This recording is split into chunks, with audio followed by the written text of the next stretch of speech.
actually educate, inspire, and make you think. The future is now. Topics and music that affect your life from Universal Broadcasting Network. Tune in at ubnradio.com. Shows that make you laugh. Shows that make you think. Music that moves you. It could only be one place. Universal Broadcasting Network. Tune in at ubnradio.com. Welcome to the National Safe Child Show, addressing the health, safety, and welfare of all children nationwide, because it shouldn't hurt to be a child. Here is your host, Tammi Stefano. Oh, it's so good to be back. Welcome, folks. Welcome to the National Safe Child Show. I do apologize for the delay. The traffic in Los Angeles is never pretty. And add the rain and you have a recipe for a catastrophe. I want to move right into the show. And I want to thank everybody for being so patient and for tuning in today. And I want to thank UBN for their continued concern with the safety of children in our country and beyond. The first matter I want to touch on briefly is Gabriel Fernandez, that we have been covering for years now, 3 years actually. He died on May 24th, 2013, as many of the listeners know. Well, yesterday, District Attorney Jackie Lacey, who is the head of the District Attorney, she filed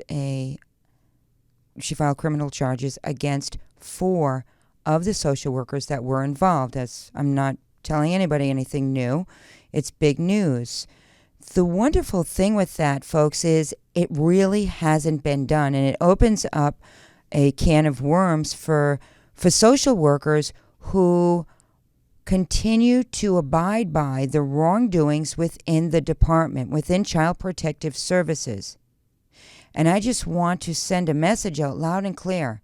When you as a social worker, and I know that many good social workers exist and are doing their best, when you as a social worker follow the protocol of wrongdoing, of illegal activities, of altering documents, you now have a scenario where you can be charged criminally. And this is what we all have to push for. I'm very grateful to Jackie Lacey for opening this up, and whatever prompted her 3 years in, whatever pushed her to make this happen, I just want to say thank you. We have today a social worker on our show.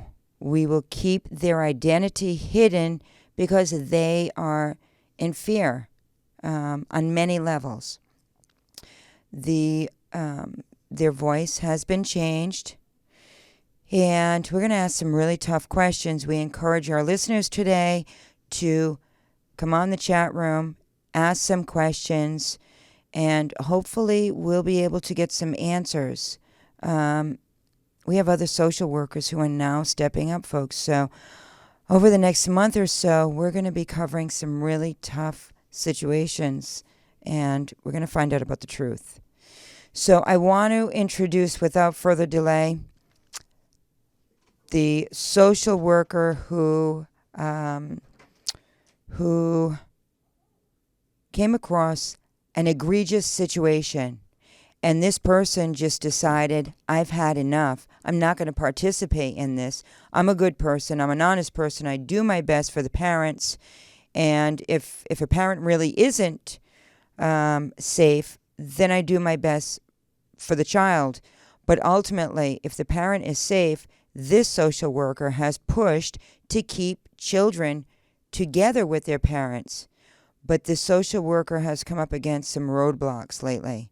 And as we all know, the roadblocks have been prevalent for a long time. But when this social worker came up against the roadblock, I received a call. And I was told about this situation. It's an awful situation. We hope to have the parents come on soon.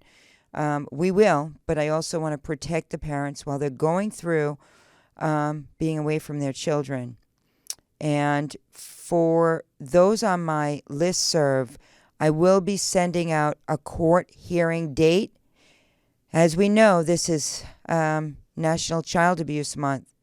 Well, let me tell you, these children that these parents have are being abused in the system. They should be reunited with their parents. These are good parents. Anyway, without further ado, I want to introduce, and we will call this person Bob. So, hi, Bob. Are you with us today? Yes. Okay. Thank you for joining us. Folks, if you cannot hear, please let us know if we have the voice changed as well. This person is really fearful. I've never encountered this yet, and I'm really grateful. Bob, I want to jump right in, and we're just going to address you as Bob today. You have been working for the Department of Children and Family Services for, we'll say, over a decade. Is that correct? Yes, it is. Okay. And you have helped many parents and made sure that their cases were handled properly. You've been the social worker on the case. And in fact, this is the first time I've heard, you've shown me some letters where parents have actually praised you and thanked you for helping them in their case. Isn't that correct? That's true. This is a good one, folks. But recently, you have reached your limit because you've seen some really bad things happening. Is that correct?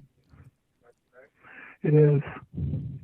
And what you told me, I don't know if you recall telling me, you need to sleep at night and you need to look at yourself in the mirror and you're not going to participate in illegal activities.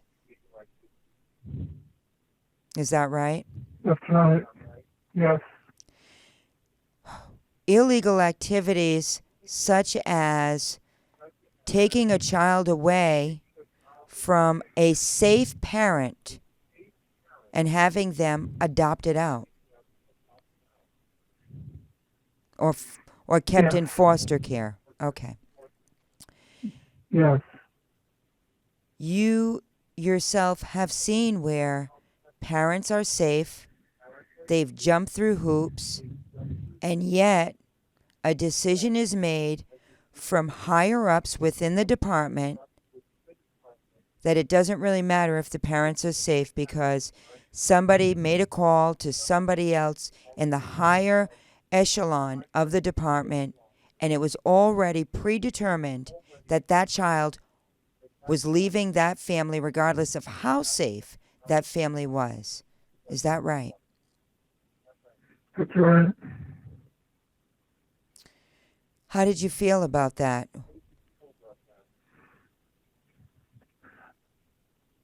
I didn't think that I had heard right, but I did, and then the case was taken away from me. Have you heard of other social workers within the Los Angeles Children and Family DCFS that are handling their cases, but suddenly something doesn't seem right and they are removed from the case? Have you ever heard of that?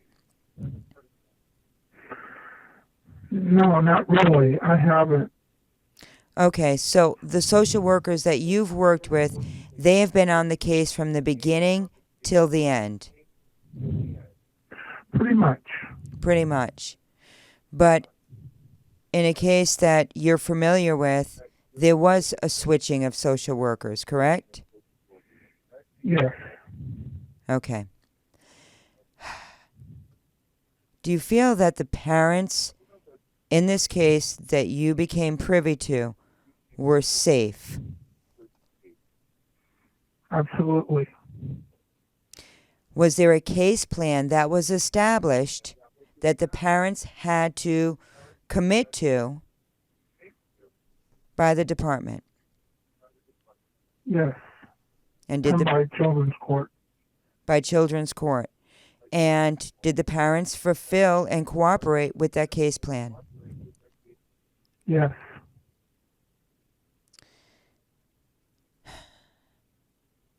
Have you ever heard of a foster parent who makes a decision that they want somebody else's child,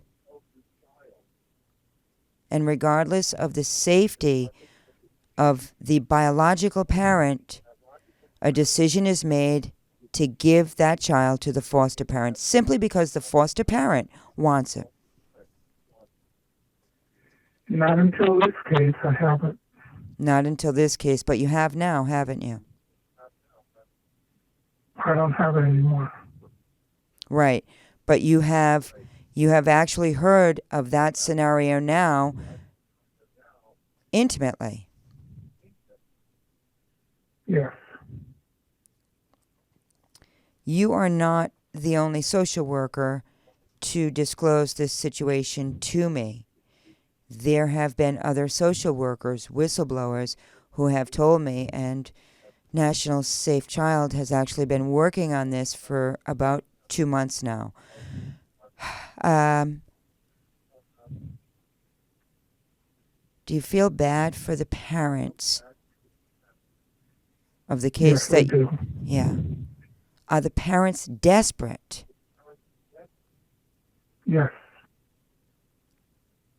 Are the parents crying out to be helped because they don't understand what's happening, and they don't understand why they're not getting their children back because they followed and jumped through hoops over and over again? Yes. She's very desperate. She's very desperate. And you feel that this is a safe parent? Yes, absolutely. Absolutely, like 100% safe? Yes. 100% safe. Do you feel that she loves her children? Absolutely. Okay. So, when it comes to drug issues, have you ever heard of or been part of a situation within DCFS that it is alleged that there are dirty drug tests when you know for certain that there are not dirty drug tests?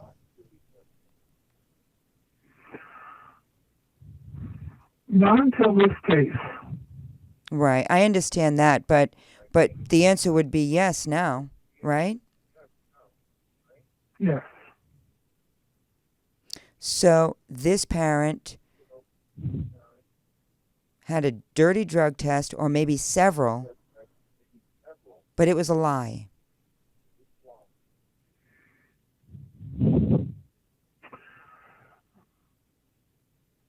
Is that true? So just to, well, let me just say this so that so that my listeners understand.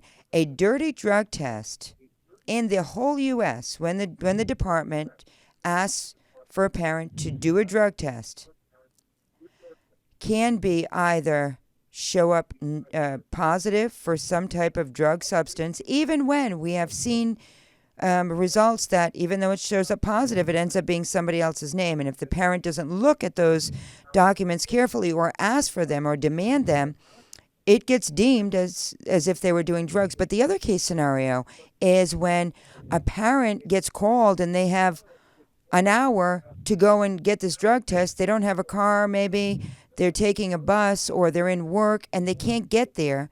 They call and that test also is deemed to be a dirty drug test. Or they get informed at the latter part of the day, and by the time that they get there, the drug testing facility says, sorry, you're too late. And that gets deemed as a dirty drug test. Would it be fair to say that one of these case scenarios happened with the case that you're familiar with? It was similar. It was similar. Did this parent actually do any drugs that you're aware of? Not since I have had the case. Okay. And let me ask you something. Did the parent ever... Well, I'm not going to ask that. There was a dirty drug test or more that came up with this case, correct? Yes. Was it proven to be inaccurate? No. So the drug test was accurate or it was not accurate? It was not accurate. It was not accurate. So then at that point, when the department had evidence that there was a drug test that came up positive, but in fact it wasn't positive, did the department correct that? No. No. So this parent just got told, or the court, or whomever was involved that was looking at this case, it appears to be that the parent actually did drugs because the parent never had a chance, or you never had a chance, or whoever's on the case never had a chance to correct it, the documents, or when somebody did try to correct the documents, those corrections were ignored. Is that correct? Yes. Okay. And when it comes to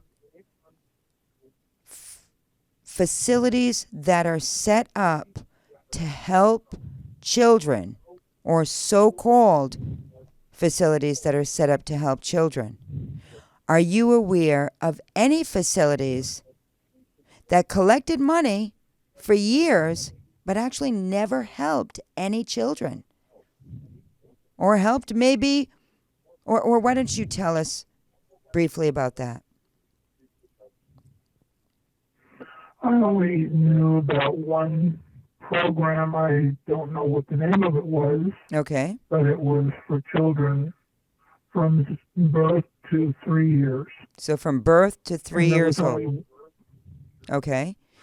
Yes, which is, and this program with a social worker only had one child for 3 years.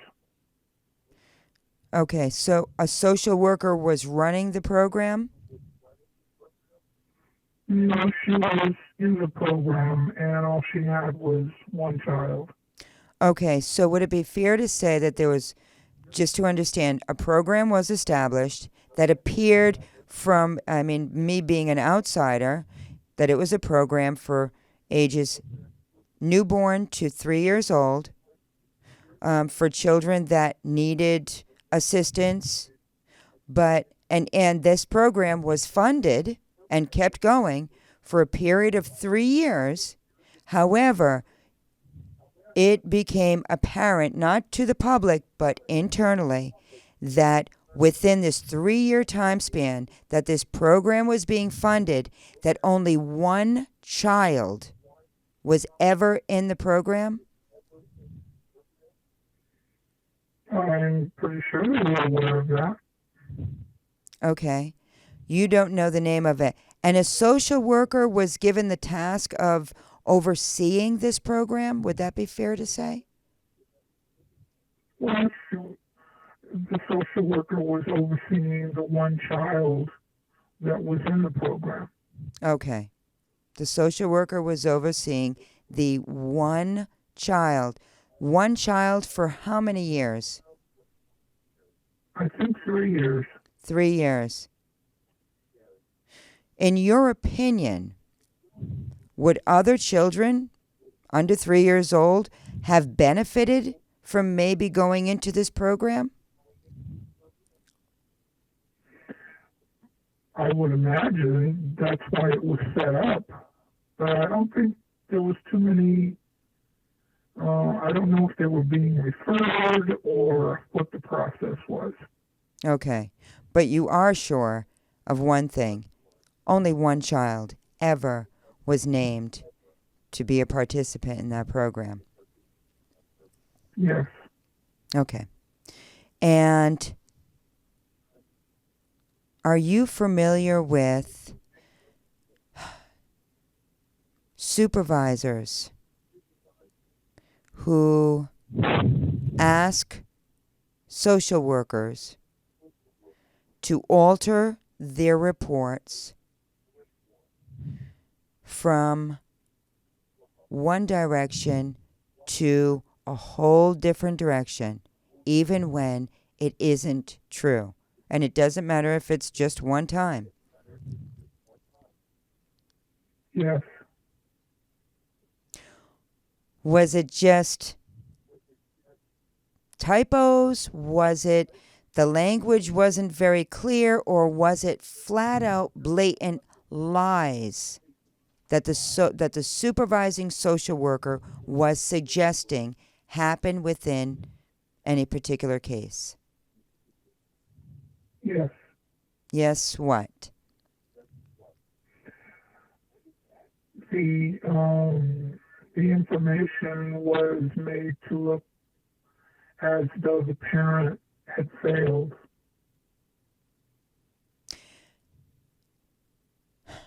So that and she was not eligible to get her children back.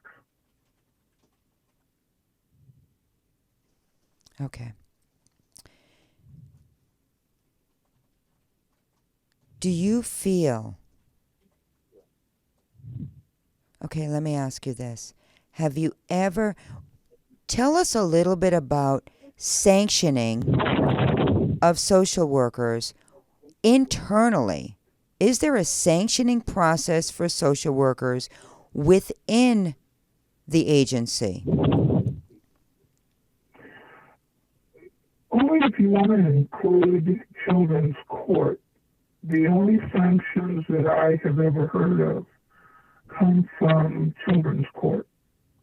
Okay. Like if you don't have a report in on time or missing or that kind of thing. Okay. And I want to just leave this broad, but have you ever heard of any social worker being asked by a supervisor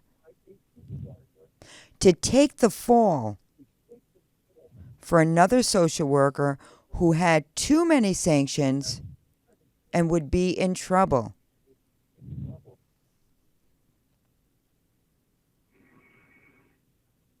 Yes. I'm sorry, is that a yes? Yes. Okay. So, could you explain that just in a generalized sense, please? It was explained that the department speaks with one voice. Okay. And what does that mean? That means that whatever the social worker's feeling doesn't matter. It's whatever the higher-ups decide that they want a recommendation. That's the way it has to be. Okay. So, say a social worker doesn't have any sanctions, and another social worker has a lot of sanctions. Is there a cap on how many sanctions any particular social worker can have? I think when you get sanctioned, it goes into your personnel file. And how many sanctions can a social worker have within their personnel file before action is taken by the department? Do you know? I don't know that. Okay. But you are aware, or isn't it true that you are aware of a social worker being asked to take the sanction even though that social worker was never involved in that case, simply because the social worker that was asked had a clean record. I'm not sure about that. Okay. Maybe you could ask in a different way. Okay. Have you ever been asked to take the fall for another social worker who was being sanctioned?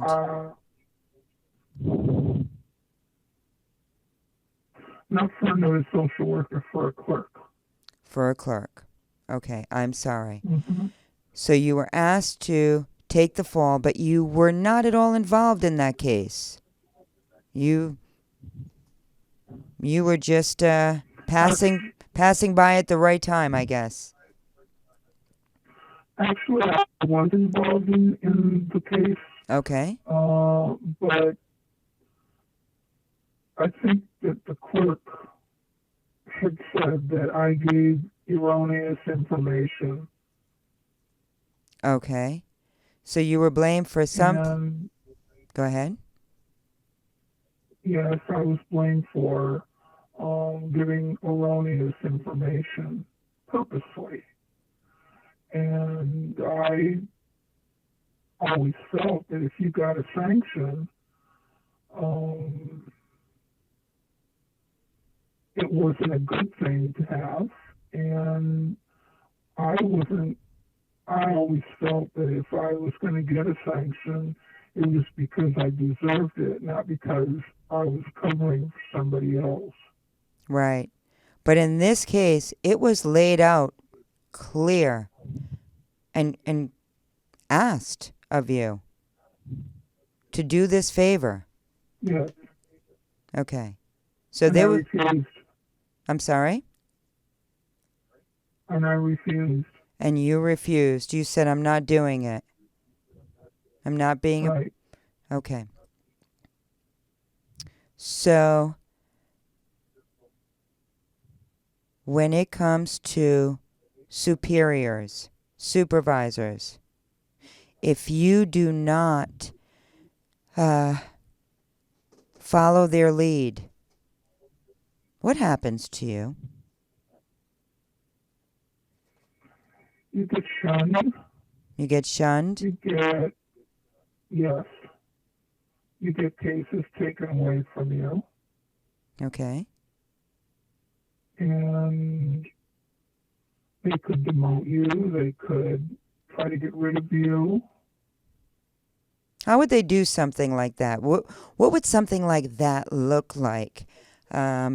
If, say, the department just said, would they call it insubordinate? Yes.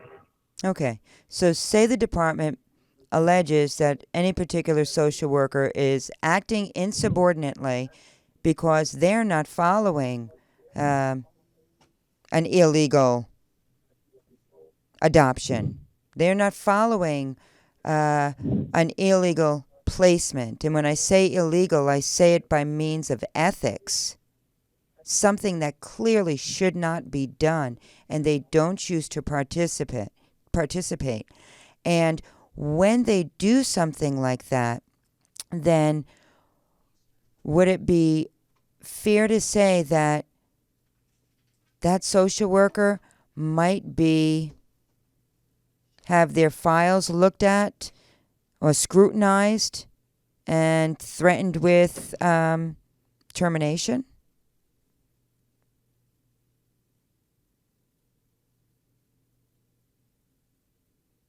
I hope I haven't lost you. Folks, I think that I've lost... Oh. Okay, hold on. We are going to get our caller back on. This is unbelievable. I know it's a little hard to hear, but for the sake of anonymity, we really want to maintain safety for this person. There's two other people that have actually stepped up And so it's pretty intense right now.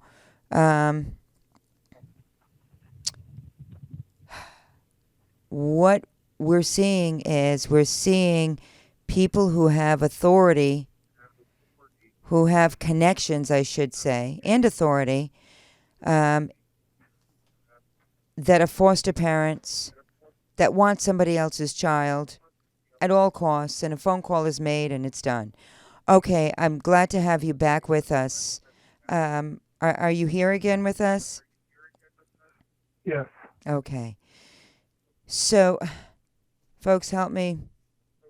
Jackie Lacey needs to be sent a copy. Help me out here. I forgot what my last question was.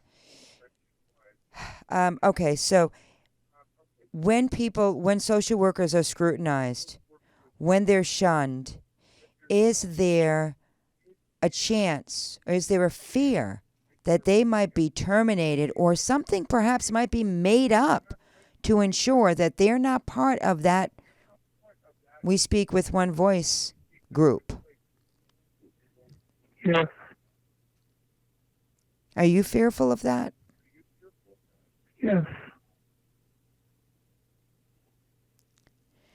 Do you think that other social workers are fearful of that? Have you ever heard of that? Yes. So even social workers that don't want to participate, that want to be able to sleep at night, that can't fathom being part of stealing children from safe parents who may have made a mistake, and show me a person who hasn't made a mistake, that they are fearful that they're going to lose their jobs and not be able to feed their families themselves. It's very true. It's very true. I want to send a message out to each and every social worker that is good, that has this feeling. And I know that I've spoken with 2 others besides yourself right here in Los Angeles who don't want to participate anymore. I want to encourage more of you through this show. I'm going to be sending this show out to a lot of people. Do the right thing. The DA, Jackie Lacey, is going after people now, social workers who are participating, who are altering these reports. You're going to be responsible. You're going to be the one who's culpable for something that you're actually being told to do. Now, I know that there's many social workers who actually enjoy this. They enjoy the power. They enjoy intimidating parents. They enjoy watching them run through hoops, jump through hoops. They enjoy seeing their suffering for whatever evil reason. I've seen it with my own eyes. But a lot of social workers, they cry. They are petrified. They don't want to participate. I want to encourage you, good social workers, to come forward now. To email, to go onto my website, www.nationalsafechild.com. Fill out the contact form. You can remain anonymous. We actually have a group that is helping. We are encouraging social workers because we have a group of attorneys that is willing to help you to stop wrongful termination, or to stop you from having to be put in a situation where you don't want to be, simply because you have to continue eating or feeding your family. There's a telephone number for Jackie Lacey, the DA, and it's 818-439-3081. 818-439-3081. I encourage you, honest social workers, honest people who are privy to bad situations, to call the DA. Flood her line now so that we can put a stop to the illegal activity of stealing, kidnapping children. An actual government entity kidnapping children for the sake of financial gain or for the sake of helping out somebody who sits in a seat of power. Are you aware, caller, of other facilities that are springing up, or that there's discussion that other facilities are springing up to house children newborn to 3 years old? Yes. Why 0 to 3 years old? Can you help us to understand that? Children under 5 are eligible to be adopted out. Children under 3 can be fast-tracked. And what does that mean, fast-tracked? Pretty much what it says. Fast-tracked to adoption, to be taken away from their parent. Even in a situation like we've addressed on today's show where the parents are safe. Yes. Do you think that the system called Child Protective Services, or DCFS, Department of Family and Children's Services, do you think that it's a system that runs well, or is it broken? It's definitely broken. Do you think that children have a better chance if we had a system in place that worked with parents that did have problems? I'm not going to say that parents don't have problems. Of course they do. But worked with parents that had problems and helped them and supported them and gave them, invested the money in the parents versus invested the money in ensuring that the parents never see their children again. Do you think that we'd have better communities? Yes, absolutely. Absolutely. This mother that we have been discussing today,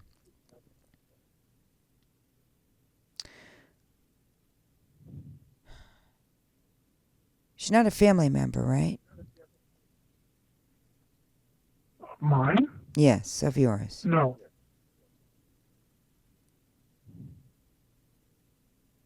No, she was a client.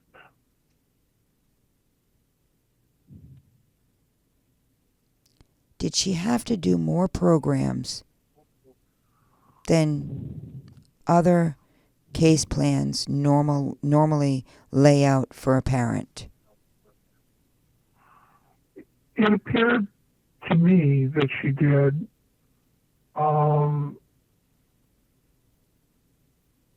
And she volunteered to do more programs to prove that she wasn't doing anything wrong. Okay. Was any of those volunteered, successful, graduated programs, did mom get a pat in the back? Good job? Not since I've had her case,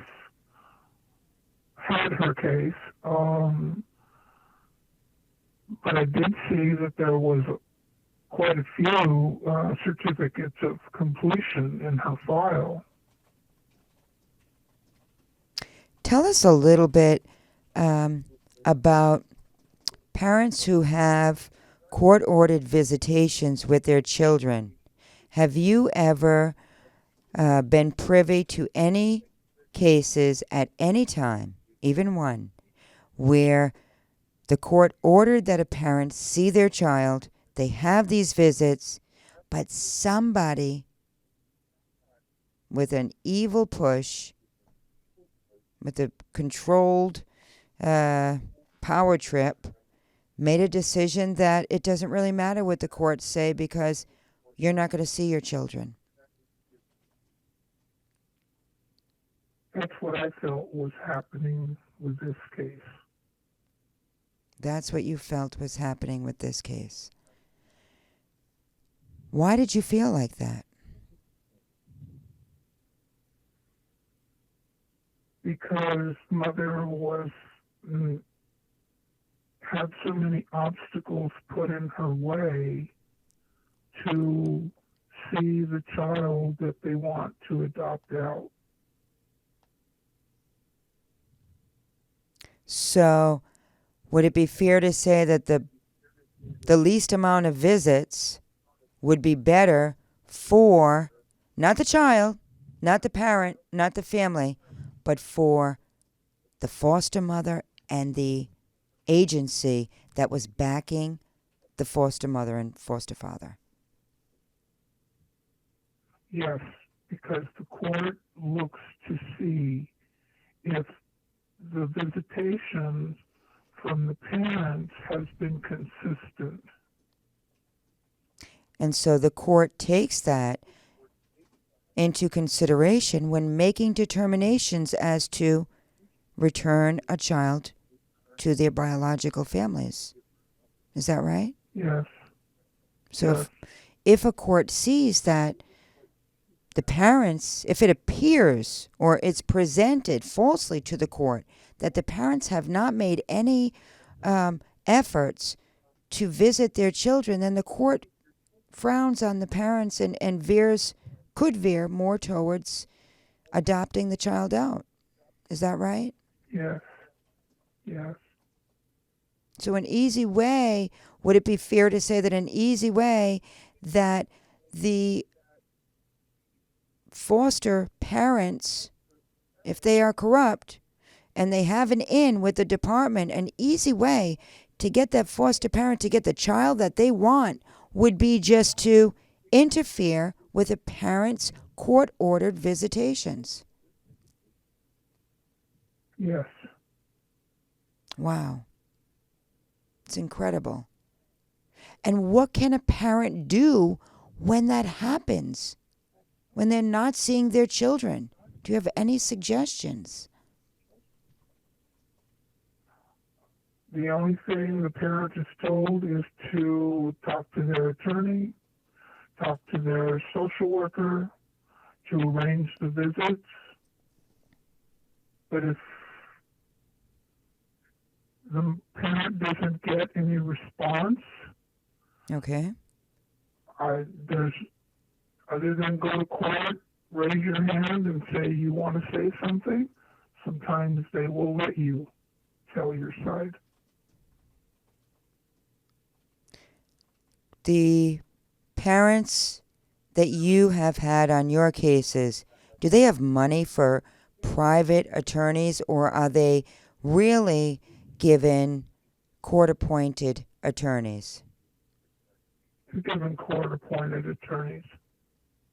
So would it be fair to say, I mean, you know, I'm not saying you're an expert in this area. I know that you have a long history with the department, but would it be fair to say that it might appear to be that parents who do not have the money to be able to fight for their children seem to almost be targeted in some sense? I don't know if you could. I don't know if I would think about it that way. Okay. I think that my only hope is that there are some children and parents, attorneys, that are willing to go the extra mile. There's very few. Because the attorneys have a lot to say. Have you ever seen a case where an attorney just might have a lot to say? There might be a lot before that attorney, but that attorney really doesn't speak up for the parent too much.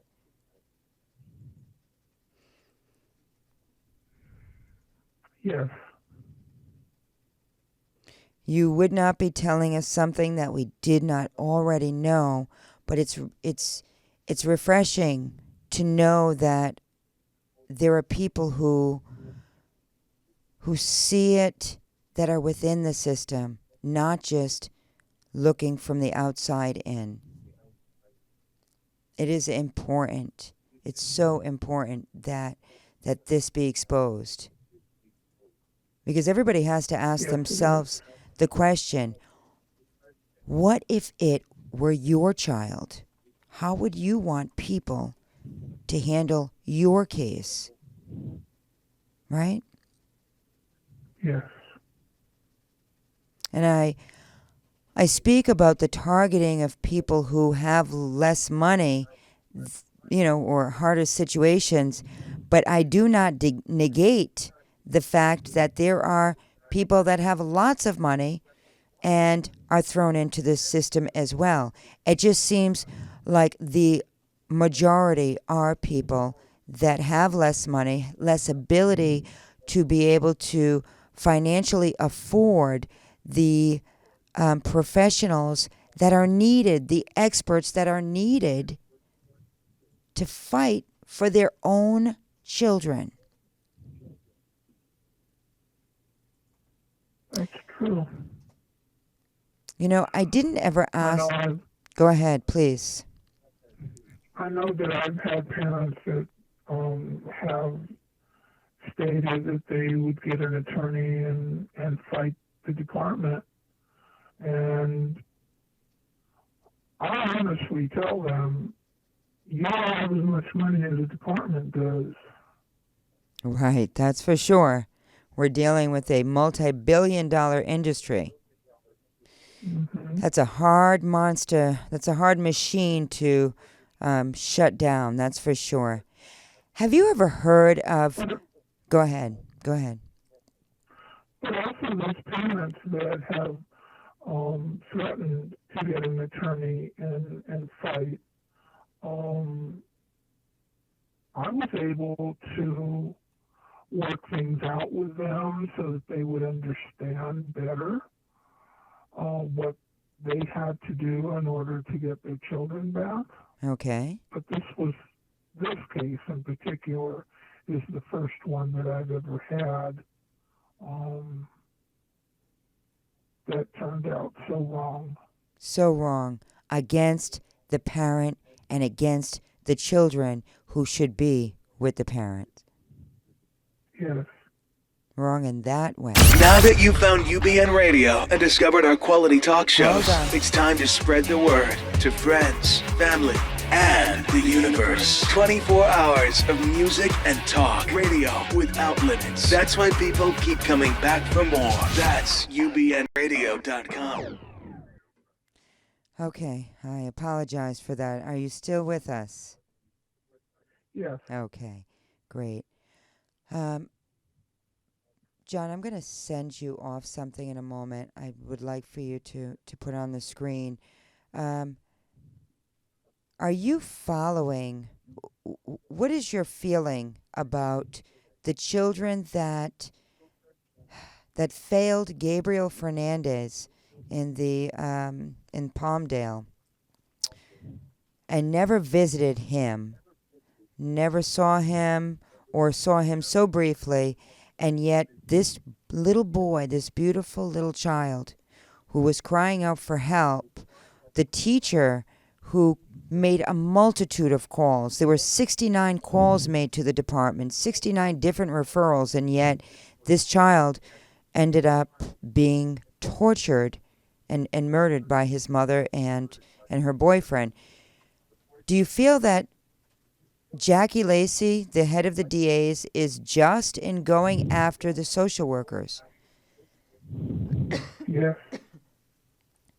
Do you feel that the social workers, when they just ignore cases, they do what I refer to and many others refer to as a drive-by, meaning they go by the house, however they never stop, and they put it in their report as if they did. Do you think that they are responsible? Yes. Responsible for this little boy? I'd be responsible if I did that.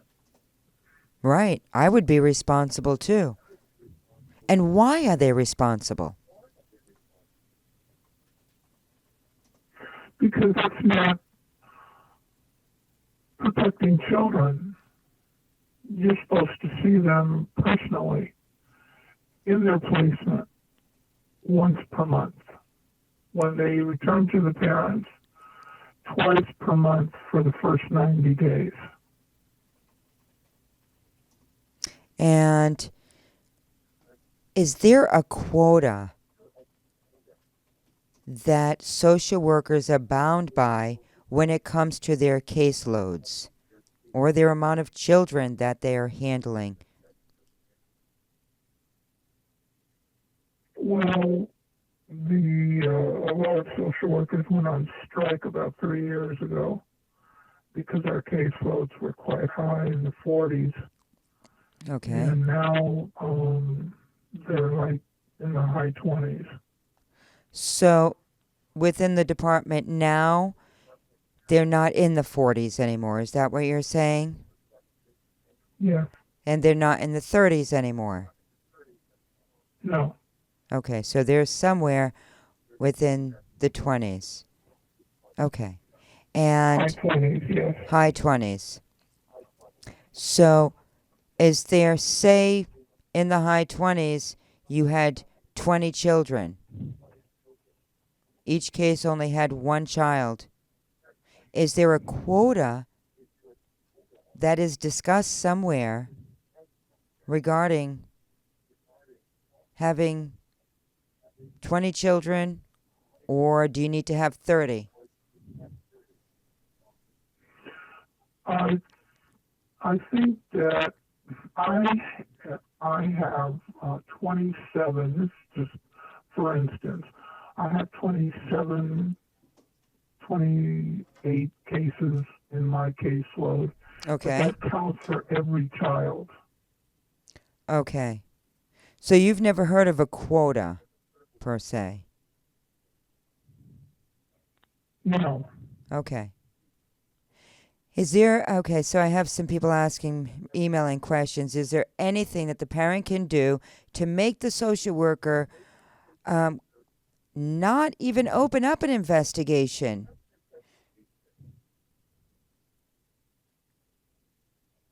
Well, there's different social workers. When they get a referral from the hotline, they send out emergency social workers. Okay. They're the ones that make the first contacts. And so a case... And if nobody answers the door, they usually leave their card. Okay. And from what I've heard, they'll leave the card maybe 2 or 3 times, and if no one answers, well, then they close it. But nobody saw the child. So if nobody sees the child and there is no contact, you can't open up a case. Isn't that right? No, I'm not an expert on that because I've never been Right. an emergency social worker. Right. But the one that decides whether there's a case or not is the emergency social worker's supervisor. Really, a social worker doesn't have that much say. It has to go by whatever the supervisor says. Okay.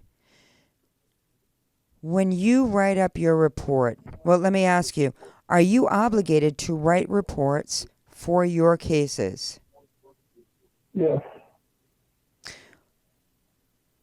Is there a new rule regarding these reports? Yes. The children's court mandated that we have to turn in court reports 30 days before the hearing. 30 days. 30 days before the hearing. Yes. Okay. And what happens if... Okay, so once you turn in the report 30 days before the hearing, then what happens? It's being approved by the supervisor. If there's any corrections to be made, it's returned to the social worker to make the corrections. And once it's signed off by the supervisor, then the report is ready to be processed to deliver to court. And what time period, what new time period has been instituted now for that to happen? How long from the 30-day period that the social worker has to have the report in for their case and then given to the supervisor? How long does the supervisor have to make any changes? I believe it's 10 days. Right. And Then after, it has to go out okay, so for the 20 days. okay, so 20 days before the court hearing? Yes. And how many days is the court mandating that the court receive the reports before the hearing?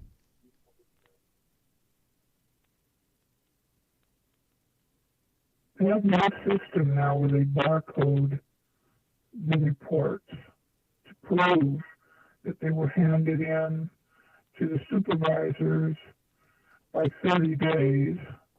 And then I think they get barcoded at the 20th day when court is supposed to receive the court report. Okay, so 20 days before the court hearing, the court will receive it. They'll know that they received it. It gets verified through this barcode, much like when we go shopping. And then, did you provide when you work on cases? Do you provide reports to the parents? Yes, 10 days before the hearing. Why do you do that?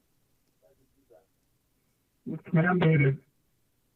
It's mandated in California that the social worker or that the parent receive the report written about their case 10 days before the hearing. Yes. Have you ever heard of parents never getting the report? Yes. Is there any literature that you're aware of that is given to parents so that they know their rights as far as receiving this report? That, I'm not sure if, because this new mandate just came through within the last couple of months. So if they've included it in the literature for the parents, I don't know that. Okay. And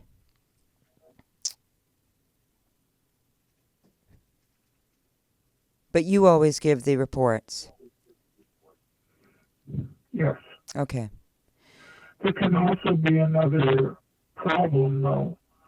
That if the parents don't give a correct address or keep the social worker appraised of their new address where they've moved to or a new phone number, Okay. and the report is sent to the last address that the social worker had. And then the parent won't get the report Got it. because they haven't given the correct address. Okay. Okay. We've gone over our time. We need to close. What have I forgotten? It's important. The system is broken. Tell the listeners what you'd like to say. We have a couple more minutes. Anything. I would say be cooperative Okay. and work with your social worker. If you feel the social worker is not helping, Okay. you can always contact their supervisor. Okay. And But the supervisors though are the ones who might play very dirty, so contacting them might not be helpful for the parent. Right. So then you contact the ARA, which is the supervisor of the supervisors. Okay. But I don't think there's any chart that shows who is the person that you're supposed to, up the ladder, Right. who you're supposed to contact. Well, we need to make a chart. Have you ever had any involvement or heard of the ombudsman here in Los Angeles County? And heard of a what? The ombudsman, the person, if you have a complaint that you can call. I don't even. You don't know? Heard of one. Right. Most people haven't, so I can tell by your answer that you haven't. I've got one more question, and then we've got to close. I wish we didn't. You said 30 days before you've got to give this barcoded report now being tracked to your supervisor. The supervisor makes any corrections and then returns it to you or sends it off to the court. Yes. Which one? Returns it to the social worker or sends it off to the court? If there's corrections to be made, the supervisor. Oh, we lost her.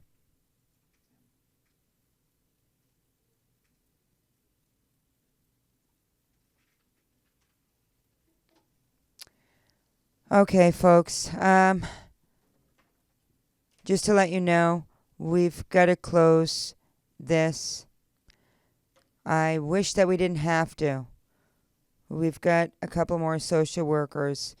I need to find a better system, and if somebody has some ideas for a better system, I hope everybody was able to hear well. This is a serious problem. We need to make a lot of noise.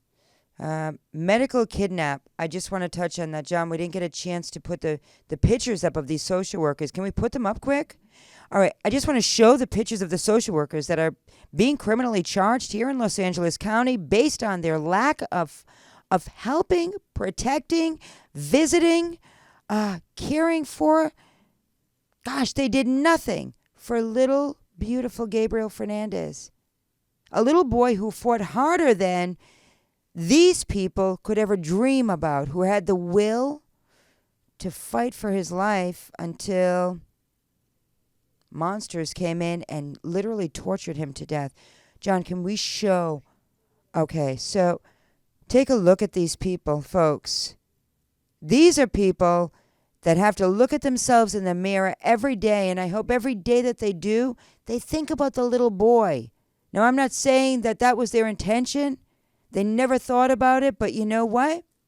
Let this be a lesson to every social worker who's ignoring children who are in danger. Here they are. They don't look like criminals, right? They don't look like they would lie on social worker reports. Don't look like they'd say that they visited somebody and make up a whole case scenario about the visit, but they did. And it cost little Gabriel Fernandez's life. Criminally charged. What social worker will be criminally charged next? This is what we're going after. If you don't want to be responsible and face jail time for a department that is telling you to lie, come forward. Medicalkidnap.com.